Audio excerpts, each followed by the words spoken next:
Scandals of medicine companies, દવાઓની કંપનીઓ જે દવાઓ બનાવી રહી છે એ તો ગજબના કૌભાંડો કરે છે. તમને મારા નાના ભાઈએ લ્યુપિન લેબોરેટરીઝની અંદર વર્ષો સુધી સેલ્સ રિપ્રેઝેન્ટેટિવ અને ત્યાર પછી એરિયા મેનેજર તરીકે નોકરી કરી. અને એ હિસાબે એણે મને માહિતી આપી કે અમારે ત્યાં 1,000 રૂપિયાની અંદર અમે 1,00,000 ટેબ્લેટ બનાવીએ. અને એક ટેબ્લેટ આ લોકો 10 રૂપિયા, 20 રૂપિયા, 25 રૂપિયાની વેચે. નફો વિચારી લો.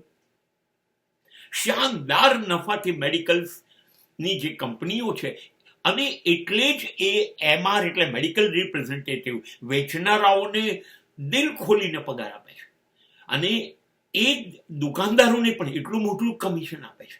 અને આ જ કંપનીની દવાઓ લખો એવી હરીફાઈ એ કંપનીઓ વચ્ચે છે, માટે ડોક્ટરોને પણ તગડું કમિશન આપે છે. આ બધું શેમાંથી આપશે? 1 રૂપિયાની ગોળીના એ લોકો 10 રૂપિયા લેશે તો